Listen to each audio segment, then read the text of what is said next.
visa upon arrival. Attorney Santos, can you expound on the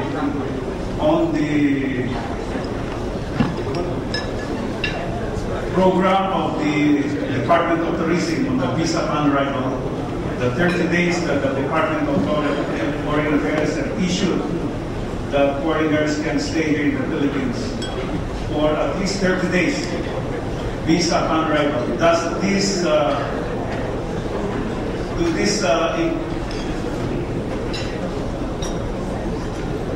for everyone's easy reference, the memorandum that the Immigration Commissioner is referring to is in your program. It's Memorandum Circular Number RADJR-12-8. Is that in effect, Attorney Santos? Good evening, everybody. That is still being considered by our Department of Foreign Affairs. It's not yet in effect, sir. The one that is in effect right now is the Ajax visa, which the Honorable Commissioner has already mentioned. But definitely, with regard to the visa arrival for 30 days, that is definitely being considered. And we are still also waiting for. Is the program of the, if there is a group tour, and this is being sponsored by the Department of Tourism, is included in the program of visa upon arrival? Currently, it's not yet included, but it's still under consideration.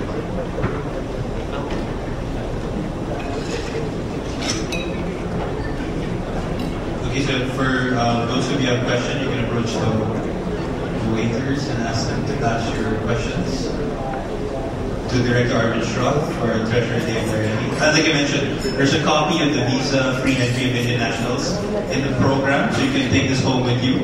The Immigration Commissioner has signed this and this is in effect, and you can take note of this. All the details are in your program.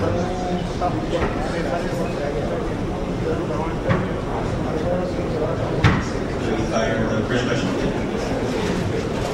Please, the Commissioner will maybe throw the question to his panel, depending on who he can best answer.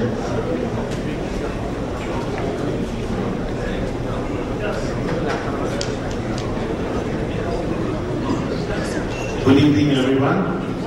Congratulations are in order to the Philippine DOT, DFA and Immigration for softening its policy on arrivals from India.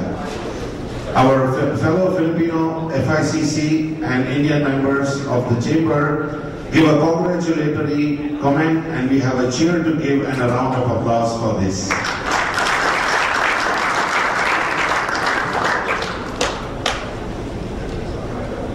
I will throw the questions and it may be answered by the panel who has been requested to answer on behalf of the Commissioner. Okay, the first one goes, airlines in India and the Philippines consulate in India are not aware of the new development of the DOT, DFA immigration policies. So they have some situation where the passengers are not boarded. Can somebody enlighten on that? The messages have yet not gone across to all pertinent bodies. I think the Commissioner has already answered a while ago that the information and the new policy has already been disseminated. In fact, I understand that the Department of Foreign Affairs has likewise sent this circular to the various posts, also for the purpose of disseminating it to all airlines and other agencies concerned. Okay, thank you. I hope this answers to the person who asked this question. If a native-born alien wants to renew I-card, how many days it will take? Maybe our Associate Commissioner in charge of the Alien Registration Division, Attorney Mison.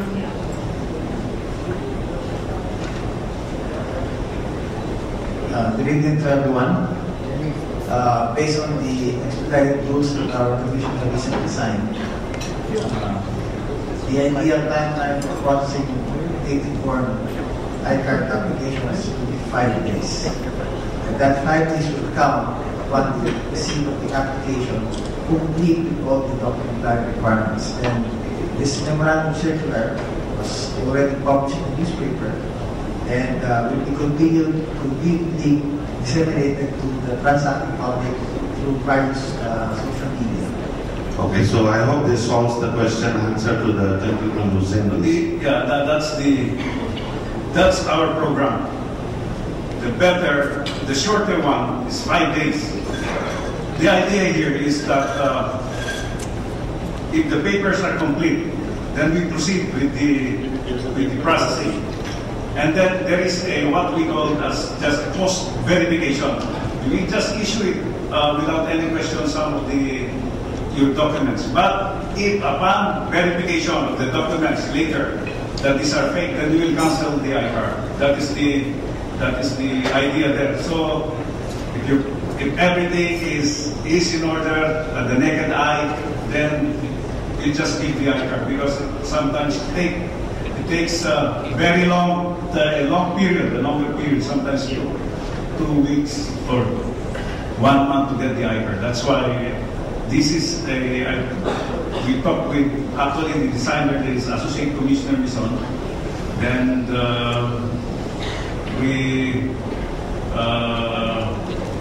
your paper, when they are submitted to the bureau, we put them as genuine and as imported, so that you can have your ICAR. Thank you for that again, sir.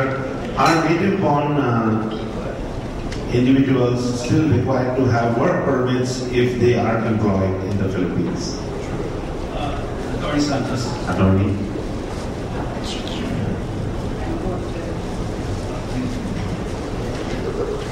With regard to native-born registrations, native-born foreigner, the current policy of the Bureau of Immigration is it is allowed provided that the parents are immigrants themselves at the time of the birth of the child here in the Philippines. Native-borns are considered as immigrants here, and as immigrants or permanent residents, once they are registered as such, they can work here and without any employment permit, provided that the activity that they engage in is not limited for Filipinos, because there are certain employment or activities that are limited for Filipinos, such as the engagement in mass media, utilization of natural resources, practice of a profession. Of course, that is reserved for Filipinos generally. Excellent. Thank you for that answer. Sir, regarding the native-born, I just wanted to clarify. I am a quota immigrant since 19 forgotten. I get married to my wife. My wife is given a DRB because there is no way that my wife can get a permanent resident. So my wife is given a DRB and I am a permanent resident. On what basis will my kid be given a native born? Will it be a native born or is it going to be no? Yes, because we must remember that the DRB, although it is called a temporary resident visa, it is still a resident visa, and meaning it is still in the nature of an immigrant visa.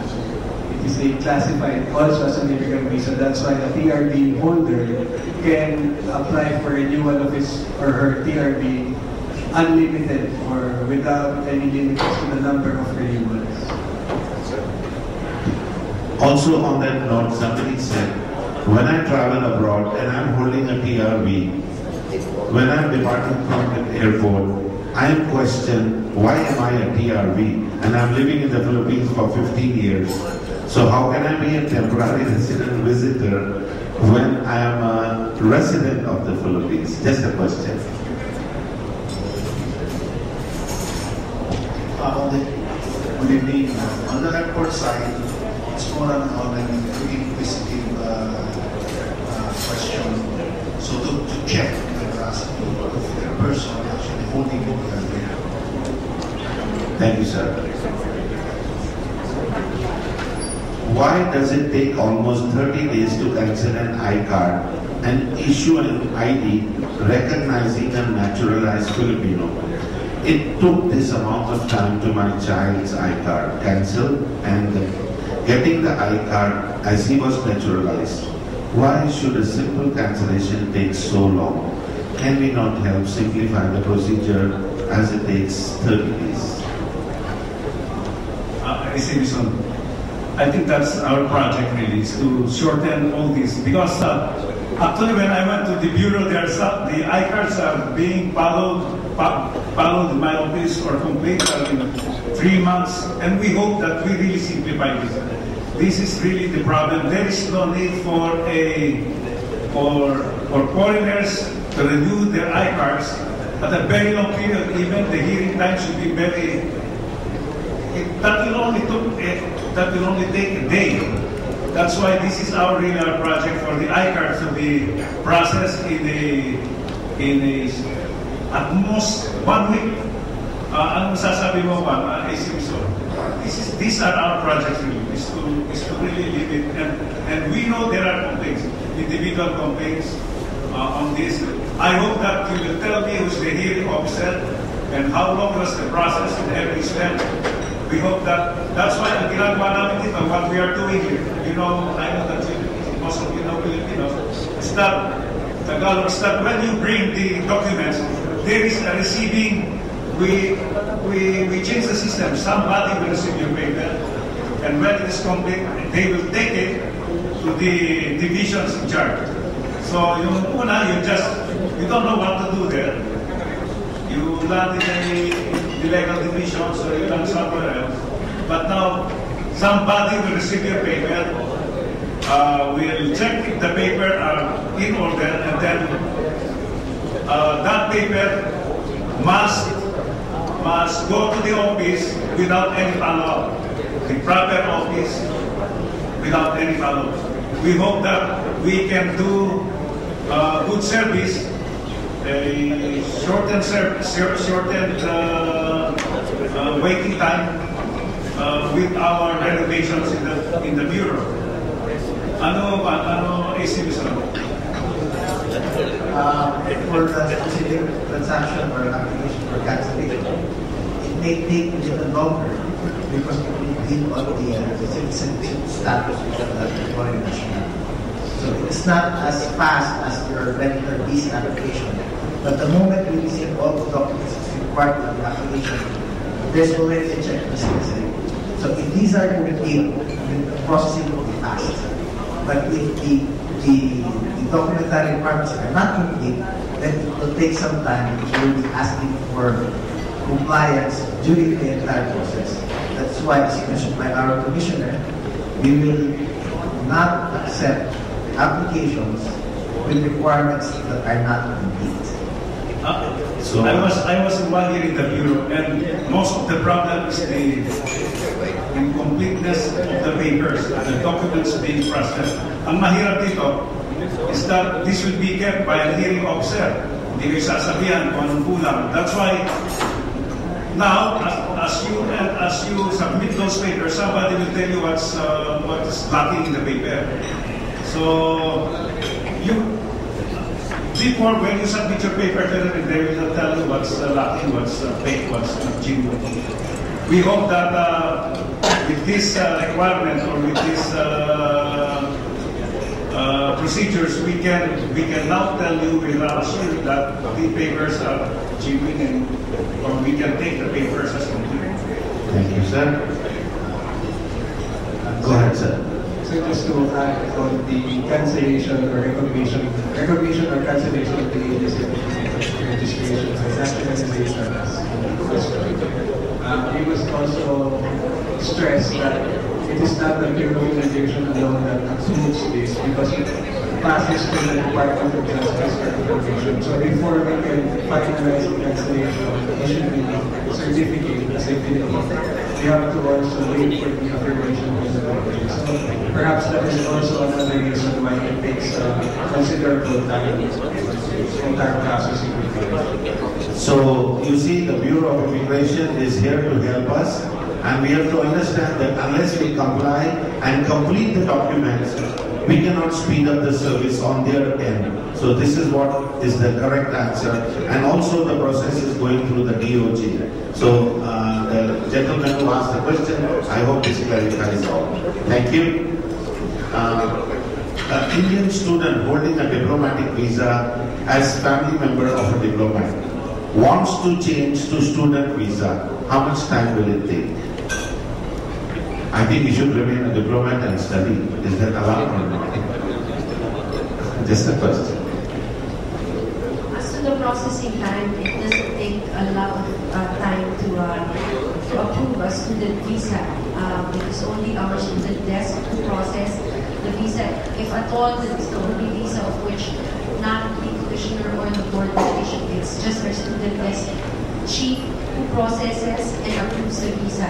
So it doesn't take a long period of time to process.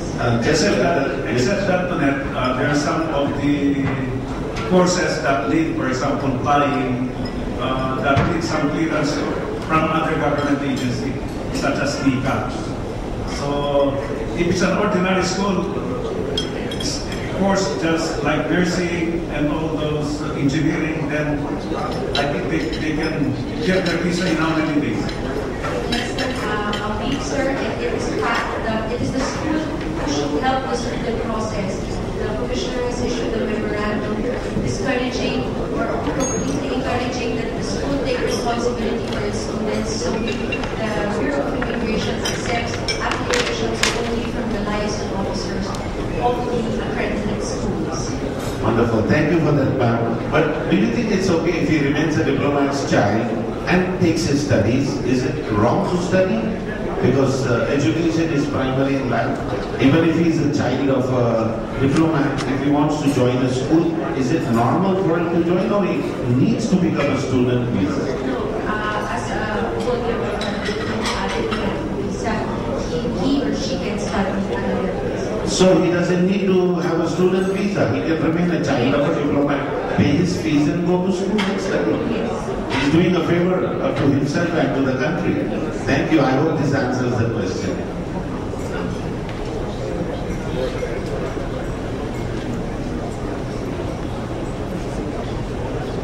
After how long it will take to apply 13A married to Filipina before it is given, but now they stopped it. Will immigration will restart this procedure for 13A married to Filipina before it was given, but now they have stopped it. I believe the question is perhaps before, am I correct in assuming that before 13A was given for Indian nationals Yes. who are married to Filipina, but now they are issued TRB? Correct. Yes. Yes. Yes. This policy is dependent on the classification or policy guideline from the Department of Foreign Affairs. So we have to take our cue from the Department of Foreign Affairs as regards to this. So for now, PRV stands. That's it. Okay. I will rush quickly through the questions again.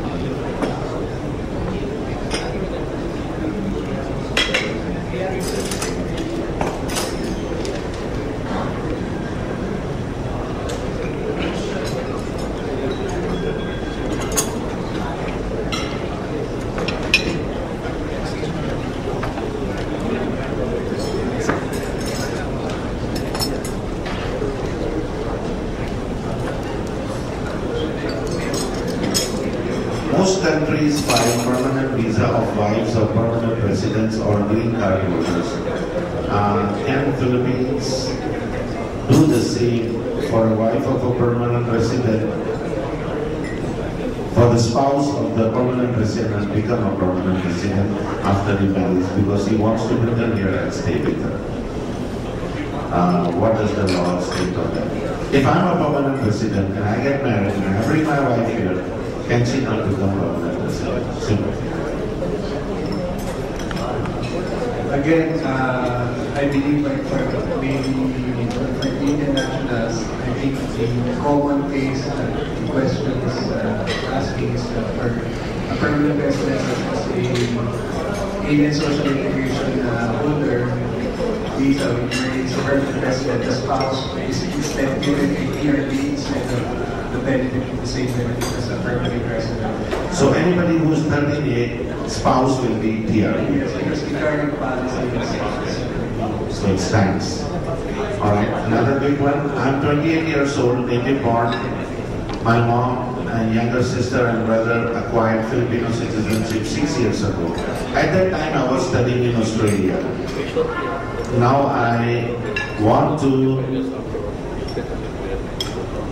I think it's allowed to be a Filipino citizen, but the immigration told me I was over 21 years old, and that time my mother was allowed Filipino citizenship. So how can I acquire Filipino citizenship? He left the country, he's now 21, he's back in the country. It really depends how the parents acquire Philippine citizenship. If it is naturalization as a Philippine citizen through the court, or basically through the office of the Solicitor General, he must petition also through that same process. The Bureau of Immigration does not grant citizenship. So I hope that helps out. One quick one again, Indian permanent in Singapore. Can he come to the Philippines on the tourist visa? Indian national, permanent resident in Singapore. So he doesn't need a Singapore visa because he's permanent in Singapore. So he can come to the Philippines on a 14-day visa. Yes. Okay, thank you. I hope that answers.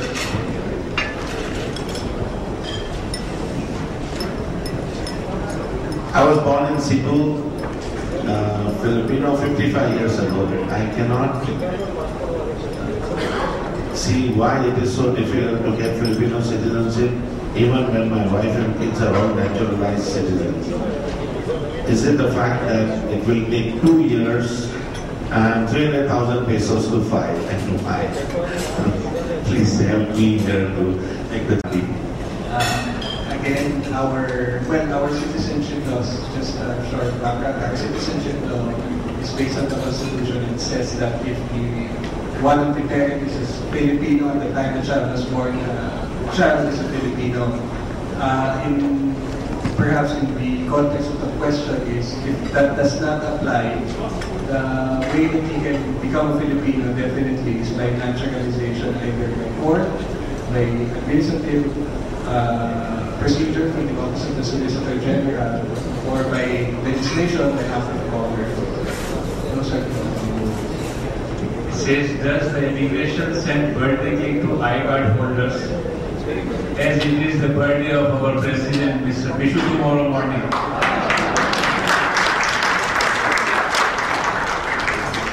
Just to give you a comment.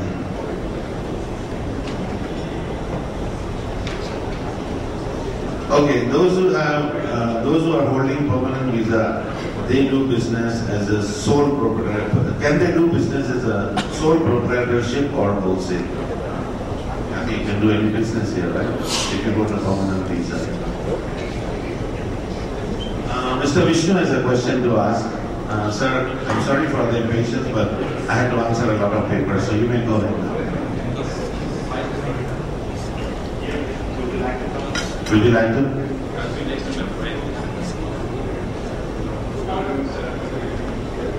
Good evening. Good evening. Hello. Good evening, Commissioner. My name is Vishnu Hazirmani. I would like to verify that if an I-card holder loses the I-card abroad, how does he come back to the Philippines? Does he have to get a tourist visa?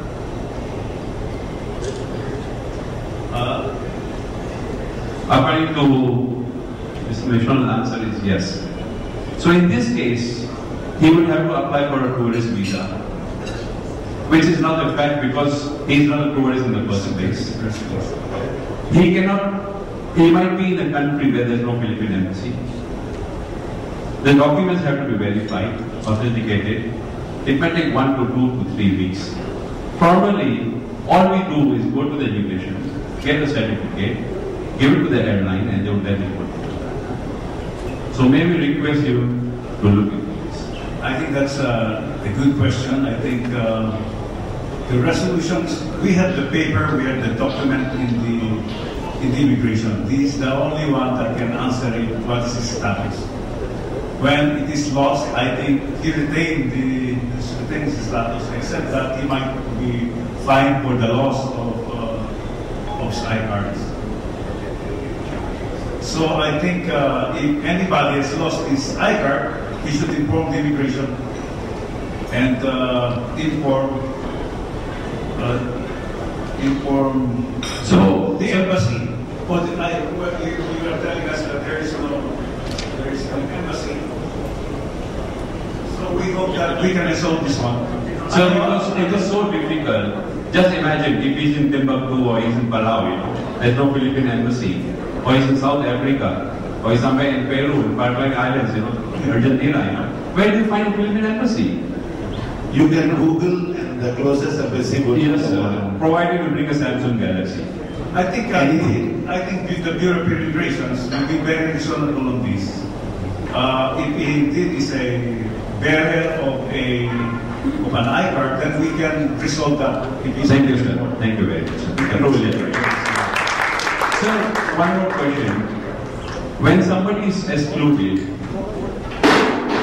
from the Philippines, does he fall into a blacklist? If he's excluded.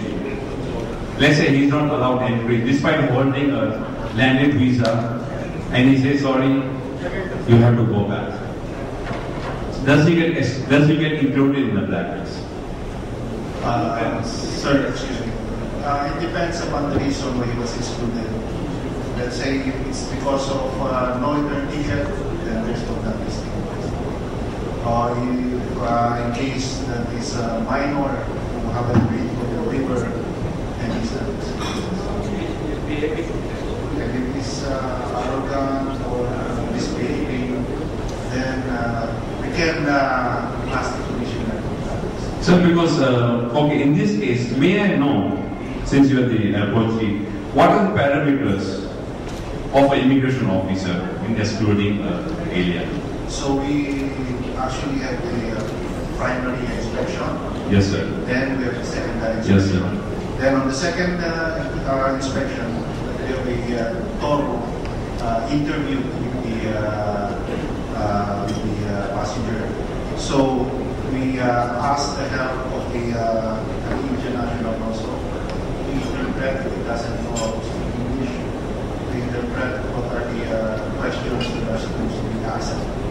So if there are inconsistency in the answer of the Indian national, then we have reason to exclude him. So does arrogant also means that he could be excluded? It depends on... so it's a subjective reason to depose somebody? It's how he... exactly, sir. It's a subjective decision of a person if he wants to exclude. There is no parameter issued by the Bureau of Immigration regarding the exclusion. The arrogance? No, the exclusion first.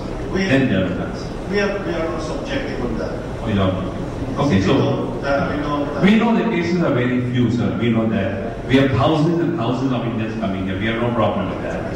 It is unfortunately only when you see a black board with a dot, we don't look at all the clean things. We always look at the dot. We don't.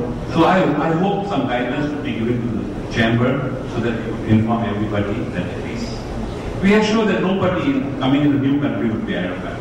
We know that already, right? When even we go abroad in any country, we are very careful, we follow the lines and everything because we don't want to be. But sometimes maybe they come from a long flight or there will be so many reasons. So I hope the Bureau of Immigration and they will please look at that and put up a parameter. Thank you, sir. With the program, the government, particularly about tourism, I keep pounding on the immigration officers about the program of government, about being tourist-friendly, that it's more fun in the Philippines. With this program, we hope that there's some adjustment of our Bureau of Immigration. This will be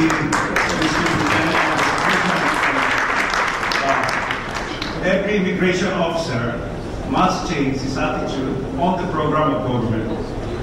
There might be some leeways on the immigration officer. I hope with the discussions among our immigration officers, they are more susceptible on the requirements of our government, even given their full discretions on who is an argument. This is very subjective indeed, but this is entails the discussions or how our supervisors talk to the immigration officers, and how it is not only the immigration officers in the airport, but we have also the supervisors, and we have the commissioners here that just in case there is some doubts on the immigration officer on how he was excluded, then anybody can challenge and give that to the attentions of the supervisors or to the commissioner's office. We hope that with the program of governance now we can adjust the requirements of time, and this is being followed at our gates. Thank you very much. Thank you. No more questions? Two more questions, and this is something on a lighter note. This is from the gentleman likes to be named, and he says, from Mr. Harish Alwani to Your Excellency Honorable Ricardo David. My son Sanjay Alwani was born on July 22, 1978 at Makati Medical. He was prematurely born and had to stay 3 months in the hospital incubator. In our Indian religion, we don't give a name to the hospital until the baby is released. So they temporarily enrolled on his birth certificate, baby boy, as his name. Now he has a problem from immigration with his name. His name is Sanjay Baby Boy.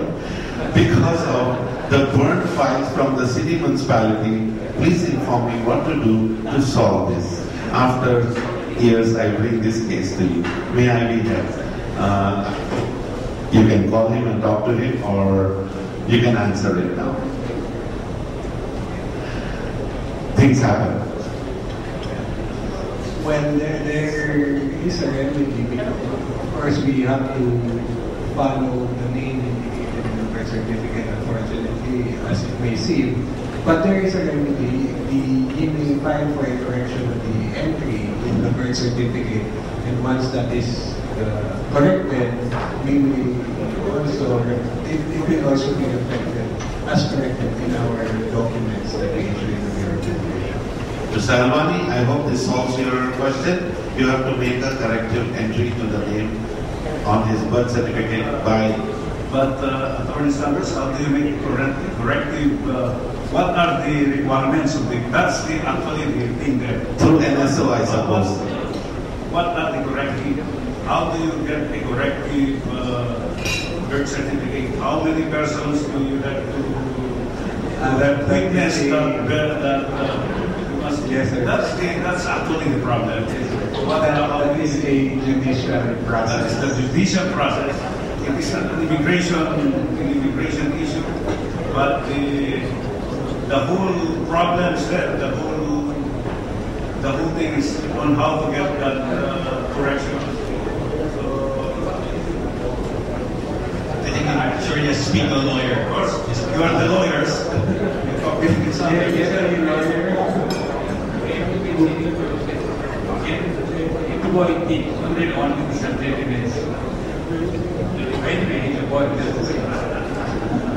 Again, we have to also follow our civil laws, which whatever is indicated in the birth certificate, it should reflect also in our official documents.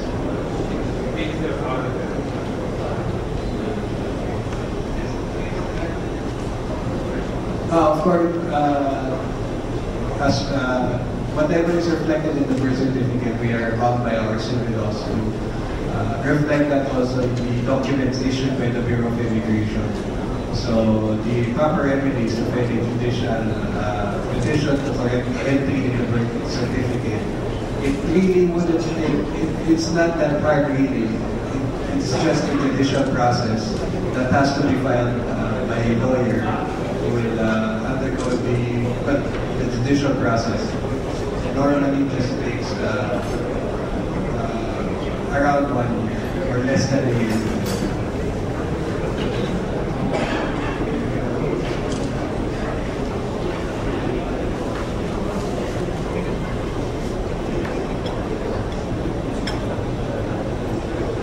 Okay, I guess Mr. Alwani, you will have to take the assistant of a lawyer and then approach the DOJ probably to resolve the situation.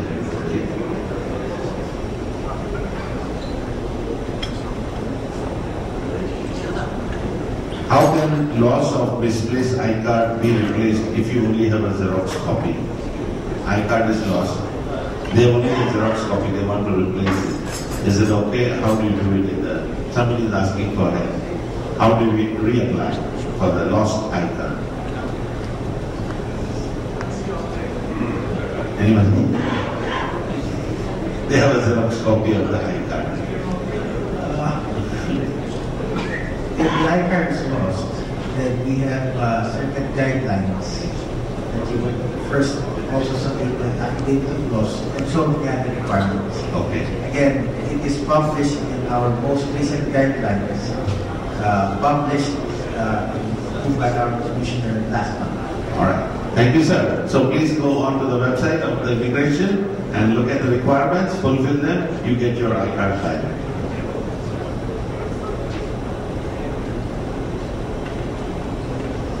I am a SRV visa holder. My daughter, 2 years,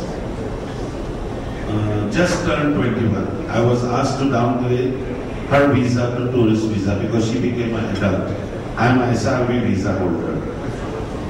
Which is the best way for my 2 daughters to get permanent resident visa? Since I, being the father, have already invested in the Philippines. Thank you.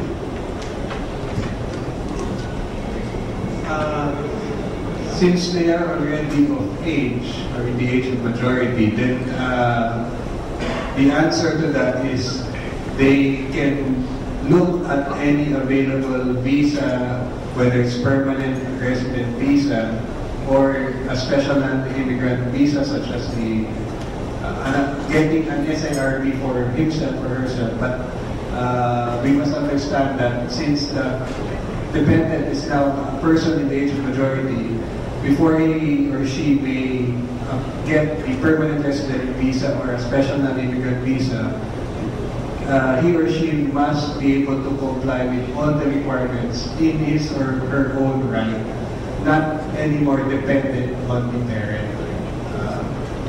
Since the visa categories and the visa options are quite limited, that is the only option. He or she must be able to comply with the requirements for the visa in his or her own right.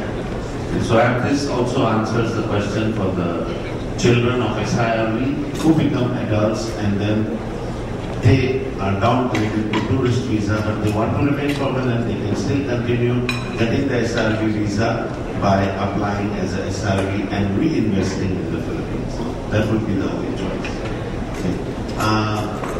Mr. Vishnu, Mr. Hero Asendas has a request to ask a question.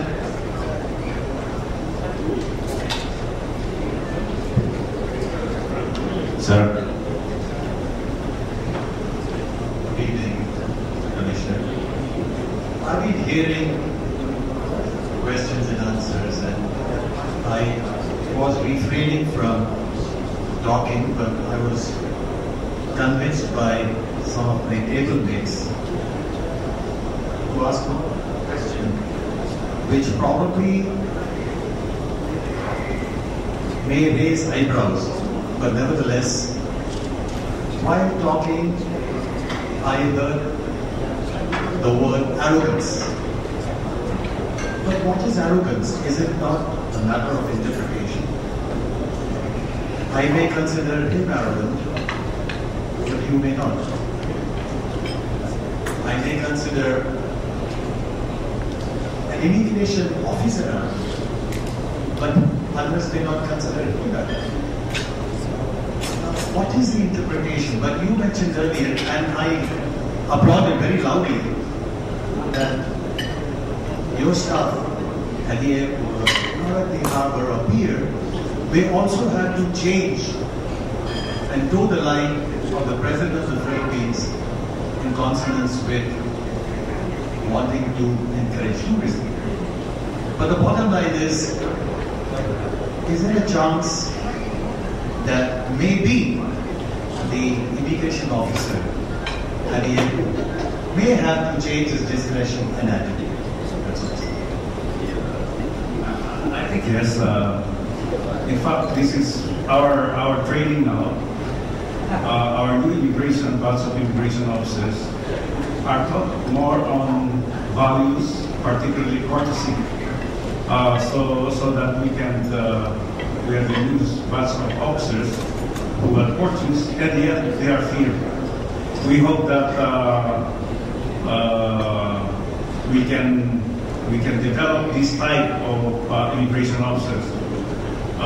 New immigration officers in the Philippines. Of course, if you compare a Filipino immigration officer from that of an American immigration officer, an American immigration officer is surely an arrogant immigration officer if you compare it.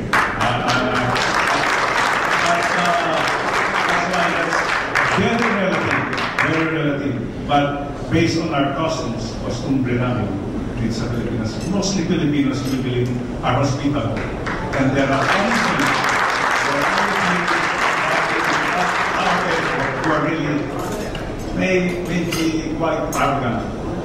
And we hope that that's why we have some corrective measures. If indeed an immigration officer is arrogant, you can call the attention of the supervisor, you can call the attention of the commissioner on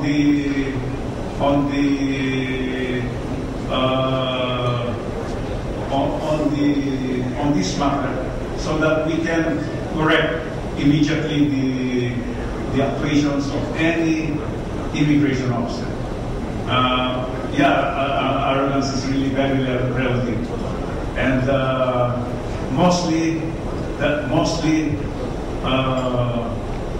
people coming to the airport or checking the airport. We know that the flight is so long. There's so much problem at the airport. That's why when they use an immigration and the custom officers, then sometimes you are getting irritated because of the long queue. We hope that the problem is the long queue at the airport. We hope that with the how many men are the new set of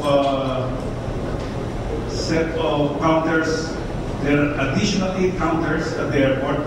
There are actually, sir, 12 additional counters in the at the arrival. What time? What's the target date for the immigration officers? As per management of the told us, most probably will start by this next week of July. Hopefully that the passport readers, as promised by them, will be set. Hopefully, sir, one factor, which is the passenger who may think that because of the situation is bearing at the airport, will be lessened. With the 12 counters at the arrival at the airport, we hope that will lessen this cumbersomeness at the airport. But I will assure you, on the part of the immigration officers, we are continually conducting our training, our valid formations and formations in our bureau.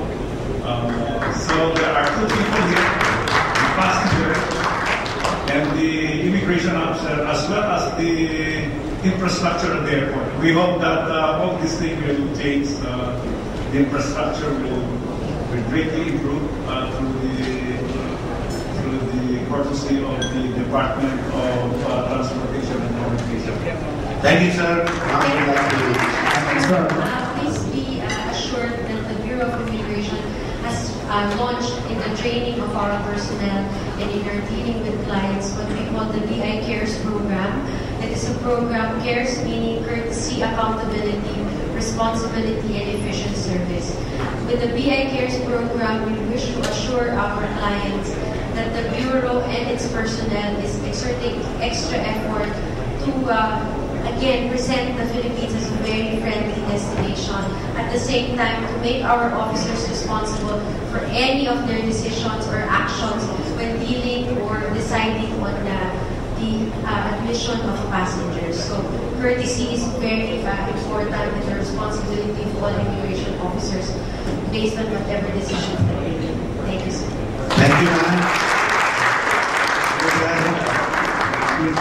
In response to that, I think our members should encourage visitors, guests, and countrymen from India to also understand that intonation and the way that Indians from India and from other countries speak can be perceived in a different manner. Sometimes the way we speak, the volume that we use, sets a tone or creates a perception that is not really the case. So it's also our responsibility as Indians and as members of this community to tell our brethren that there is a different manner of speaking and that it's always important to be polite and to speak at the right volume. I think that's our duty to our countrymen.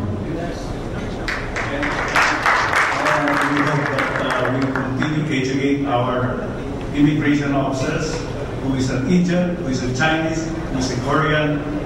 So we have a different customary, different ways and how we speak. A Korean might be talking so loud, but that's the normal thing for a Korean when they speak. So we hope that that's what we are training our personnel on the customs of different nationalities. Okay, in closing, just to put a little cheer to the evening, when I arrived in Naya Airport, I was with my wife and we were in Terminal 1 and we went to the immigration. Suddenly, my wife, she went to the Filipino counter, so when I approached the foreigner's desk, so he asked me, "Oh, you're a resident?" "Yes, sir." The Federation of Indian Chamber of Commerce Philippines presents this plaque of appreciation to Honorable Ricardo A. Jr., Commissioner of the Bureau of Immigration, in sincere appreciation and gratitude for his distinguished presence as the guest of honor and speaker at the FICCI General Membership Meeting, given the support day of July 12 built at the Dusit Thani Hotel, Makati City, signed Bishop President Ricardo.